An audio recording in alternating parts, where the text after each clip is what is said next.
Assalamu alaikum, and a very warm welcome back to lesson number 3 in this new Alauddin series, where we're returning to this new text that was in very high demand from you guys. We'll be doing a little walkthrough in Arabic of the story of Alauddin, a story which is well known to us here in the Western world thanks to Disney's recreation of it. But so let's get into more of it, inshallah. A couple of announcements as always. So firstly, thank you very much everybody who's supporting the channel and supporting the podcast and everything that we do on Patreon. That's really cool. And if any of you guys want to go ahead and get hold of the bonus PDF resources for all of these lessons, they look like this, and they're going to be available for all of the patrons as well, inshallah, regardless of what level you support at. So go ahead and get hold of that. So without further ado, let's get into it. So as well, actually, a quick recap. I think it's a good idea to do that to kind of follow along with the story. So at the end of last lesson, what happened was Alauddin had entered into had gone down the sullam, had gone down the stairs, or gone down the ladder into, and there were 3 rooms. He was told by the Sahir there would be 3 rooms, and there would be bags or haqa'ib.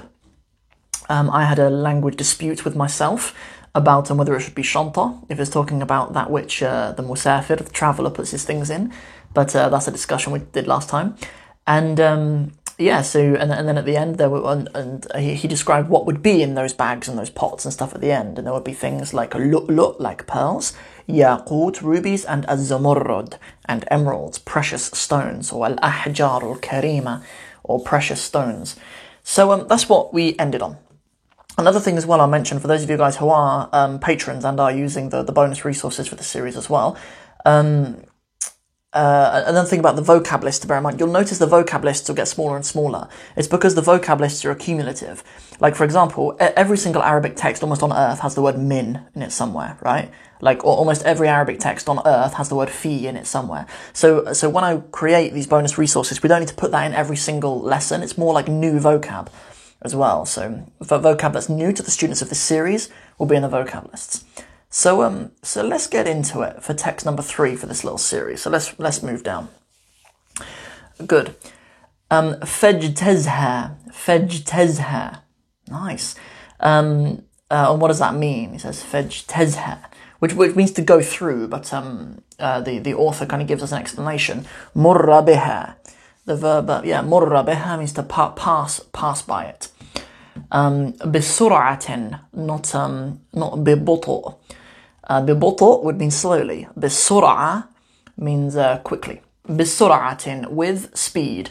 Bisur'atin. If you're ever saying to do anything, you can say bisur'atin, means to do something quickly. So go through it quickly, move quickly. Good.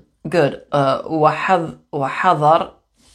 Good. Wahadhari, and what that really means is ihdhar, which is kind of the same as intabih as well, but means be careful, really, or have care. Have care when you pass through it. Have care an tamassaha biyadika. Be careful that you touch it. The hair probably refers back to the haqa'ib, maybe, pass through the jewels, or pass through the ghuraf, pass through the wall, the rooms rather. Good. And tamassa, the verb massa means to touch.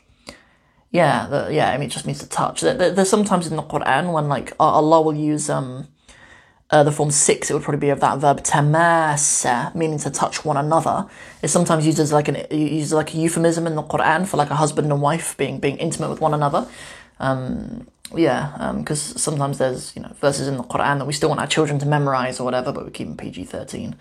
Massa means to touch. So be careful of touching with your hand. Be careful of touching it with your hand. Oh, yalmusha. I mean the verb I think it would be lamasa. Yalmus means to touch as well. Massa and lamasa mean the same thing. I did think it was lamisa, but the way it's conjugated here, yelmus, it might be one of these verbs that can be conjugated in multiple different ways. But those two mean the same thing, really. Good.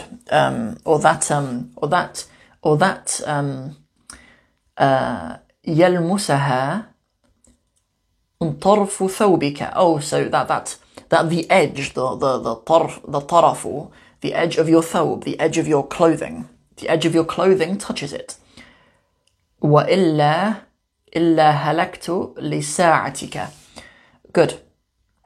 yeah, so yeah, I mean the term sa'a at this point is sort of your I think there's like a timer for him to go down there is what I think it means. It's like an hourglass, right? Like your yeah, like the timer will be up, right? The like your timer will be destroyed, right?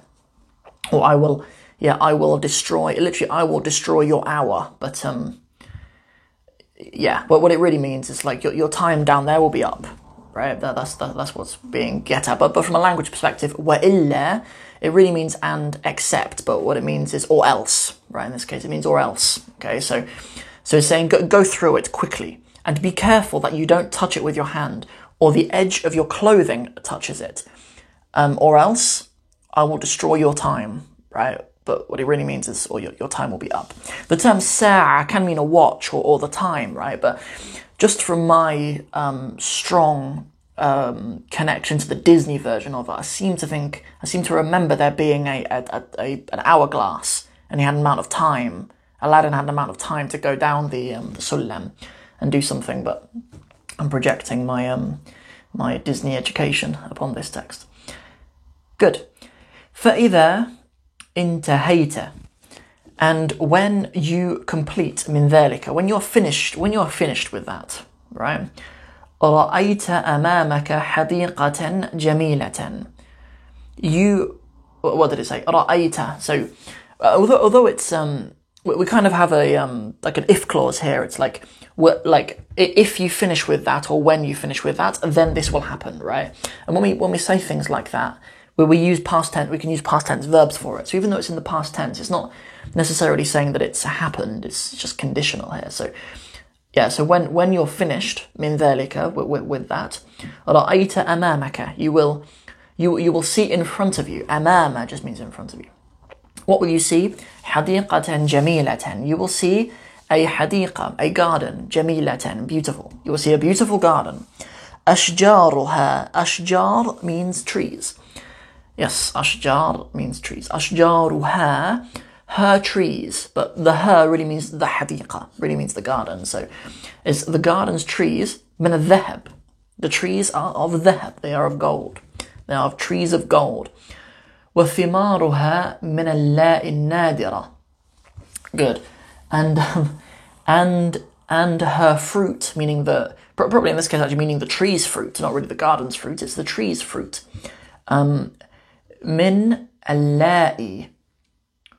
Okay, let's think about that for a second, because al-la'i is the plural of al-lati.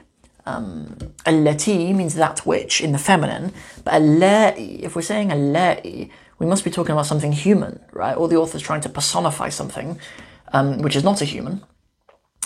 Yeah, and nadira means rare, right? Something's nadira. So, and her fruit are from that which is rare, or are from that which is rare, right? But when you're saying that which, it's those which, kind of referring to humans, because it's the plural, al-la'i. Yeah, I believe actually that might be used in Surah Al-Mujadala as well. ما هن أمهاتهم, they are not their mothers, إلا اللائي ولدنهم, except the ones who gave birth to them. Right, there's that ayah in that surah, I believe, which uses this al-la'i. Yeah, those who, because there's actually some synonyms for it. There's al-lawati and al-la'i, al-lawati, and allati. I think there's 3 different ones that all mean the same thing, but yeah. Anyway, but okay, I took a little bit of a tangent there. I digress. But and the garden's fruit are from those which are rare, which are nadira. Good. فاجتزها. So go through it. حتى تصل إلى شرفة كبيرة. Okay, good. So we'll need to just pause over those last 2 words, I think. So we've already seen them. فاجتزها. I mean, so it's the imperative. It's go through it. Go through the garden. Go through the حديقة. حتى تصل. حتى means until. حتى means until. Those of you who speak Spanish as well, actually, I think there's actually a connection between the word in Spanish hasta, meaning until, and حتى. Because actually, hasta in Spanish actually spelled with an H as well, just like there's a ha at the beginning of hatta. Anyway, it means until, right? Until you arrive. حتى تصل. تصل is from the verb وصل, which means arrive. In the present tense, it would be يصل, and in the case تصل because it's enter. تصل إلى شرفة كبيرة. So I could give you I'll give you a translation what I think's being spoken about, but we'll let him give an explanation of it. So, what is it? It is a بناء بارز من الحائط. Good. So, bina really means a building, something that's been built. Bariz means it's protruding. Min al-ha'it, from the wall. So this is a balcony, right? Shurfa, in my experience, is a balcony anyway, right? But the way he's describing it is something that's built. It's built out from the ha'it, built out from the wall, right? So it comes out from the wall, right? It's like a balcony. That's that's what I'm getting from it. But when I'm reading this. So, the term bariz is a useful one as well, by the way. My students in the Arabic in 60 Steps program always get an earful about this word, because it's surprising how common it is for how many cool things we can say about it. Like the verb baraza, which means to come out, right? And it can even be used for a duel. A mubaraza, I believe, is actually a duel. And there's a scene in that Omar series that's in Arabic, and every Ramadan, I think there's 30 episodes of it. So I think they show it in Ramadan, like one episode each day. And the person acting Khalid ibn al-Walid radiyallahu an, there's this scene where he comes out of the front. He says, "Man yubariz." He says, like, who will come out? Who will duel? Yeah, so yubariz. Yeah, but well, this word is actually from the verb baraza. To be bariz is from the form one. It's just the ism fa'il, it's the active participle, but comes from that same word. And it's also in a really famous poem by Al-Mutanabbi as well, where the poet says, إِذَا رَأَيْتَ نُيُوبَ اللَّيْثِ بَارِزَةً. If you see, إِذَا رَأَيْتَ, just like where the text here says, رَأَيْتَ أَمَامَكَ, you see in front of you. He's saying, إِذَا رَأَيْتَ, if you see. Nuyub al-laythi. The nuyub are the teeth, but they are specifically the canines, right? The generic term for teeth in Arabic is asnan. The molars are the udurus. But specifically the canines are the nuyub. And it can also be used for like an elephant's tusks as well, like any of those kind of big teeth at the front, they are nuyub. Barizatan. If you see the teeth of a lion protruding, and then it ends, فَلَا تَظُنَّنَّ أَنَّ اللَّيْثَ يَبْتَسِمُ. Then do not think that the lion is يَبْتَسِمُ, that the lion is smiling. Anyway, I believe we've done a breakdown of that verse of poetry before on elsewhere, but maybe we'll revisit it sometime, because we actually do have some more Al-Mutanabbi coming up on this channel at some point. And also as another free gift for all the people who join the mailing list as well, on my website at sammartinburr.com. You can join the mailing list, and there's a free little gift in there as well if you're interested in where Al-Mutanabbi got his name from, the would-be prophet. There's a particular verse of poetry where he got his name from, and we have a little breakdown of that particular verse of poetry, which I give that as a little bonus resource for you guys for free, for everybody who joins the mailing list as well. So if you're interested in that, you can go get your hands on it. Good, as that's everything for this particular episode, inshallah. So our next episode will be episode 4. So that's everything. So for those of you who have enjoyed this video, and I really hope you did, please don't forget to like and share it with anybody else you think might benefit, and people who want to connect more with Arabic texts. And don't forget to subscribe to the channel as well, because that really, really helps. See you guys in the next one. Assalamu alaikum wa rahmatullahi wa barakatuh.